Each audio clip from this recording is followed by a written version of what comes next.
13वीं शताब्दी का अंतिम चरण था। रानी पद्मिनी चित्तौड़ के राणा रतन सिंह की पत्नी थी।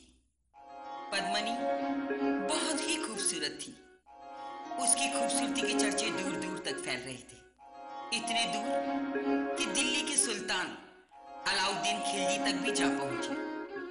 सुल्तान के मन में रानी पद्मावती को पाने की चाह जाग गई। उसने मेवाड़ पर चढ़ाई कर दी और शाही सेना के साथ कई महीनों तक डेरा डाले रखा। चित्तौड़ का निर्माण कुछ इस तरीके का था कि जरूरत की सारी चीजें दुर्ग के अंदर ही मौजूद थी।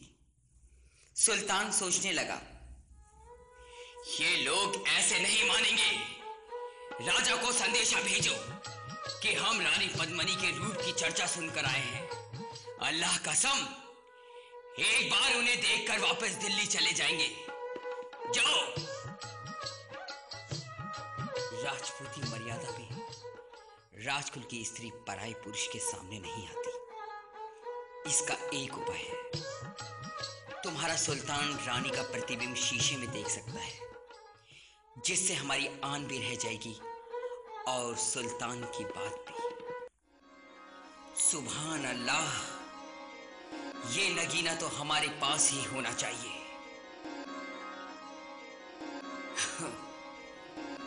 शुक्रिया महाराज, अब हमें रुखसत कीजिए। हमारे यहां मेहमान अतिथि का रूप होता है।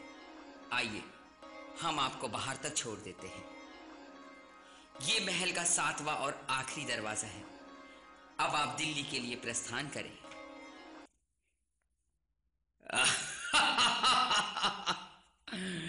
सैनिकों, बंदी बना लो इस राजा को और रानी को यह संदेशा भेज दो, अगर राणा को जीवी देखना है तो रानी पद्मिनी को तत्काल हमारी खिदमत में पेश करे। जाओ।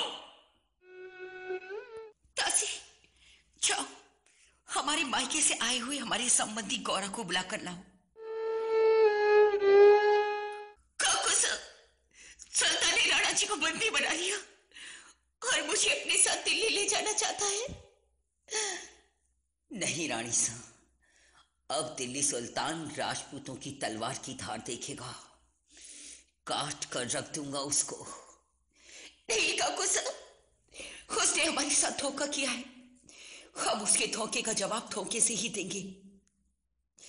सुल्तान को संदेशा भिजवा दीजिए कि संध्या काल पद्मिनी अपनी सहेलियों सहित सुल्तान की सेवा में उपस्थित होगी। पर हमारी एक शर्त है कि मैं सुल्तान के पास जाने से पहले कुछ क्षण एकांत में राणा जी से मिलना चाहती हूं। मगर बेटी, अगर मगर का समय नहीं है काकू साहब।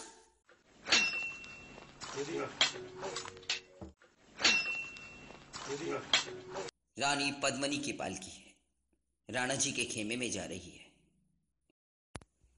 पद्मिनी, हम बहुत शर्मिंदा हैं, तुम्हारी रक्षा नहीं कर सके। प्रणाम महाराज, मैं गौरा का भतीजा बादल हूं। आपने क्या सोचा कि सुल्तान इतनी आसानी से महारानी को ले जाएगा? हम अंतिम युद्ध की तैयारी कर कर आए हैं। बाहर 100 पालकियां और हैं जिनमें हमारे सिपाही हैं। आप तुरंत यहां से बाहर निकल जाइए और सीधा चित्तौड़ चले जाइए। रानी आपकी वहां प्रतीक्षा कर रही है। ठीक है। ये सब हो क्या रहा है? हमला कर दो महल पर। आक्रमण!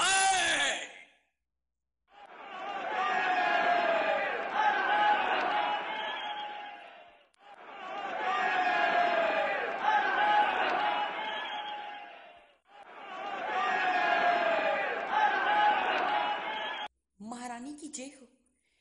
हमारा जीतना मुश्किल है महारानी। जौहर की तैयारी करो। वो सुल्तान हमारा शरीर तो दूर, हमारी आत्मा तक नहीं छू पाएगा। हम सब 16,000 रानियां आपके साथ जौहर करेंगी महाराज। जय मां भवानी, जय मां भवानी। हम कसम लेते हैं उनकी जिन्होंने हमारे लिए जौहर किया। हम मरते दम तक लड़ेंगे। एक तरफ लोग लड़ते रहे और दूसरी तरफ रानियां जौहर करती रही। लाशों को पार कर सुल्तान जब महल पहुंचा तो वहां मिली उसे सूनी गलियां और एक विशाल जलती हुई चिता।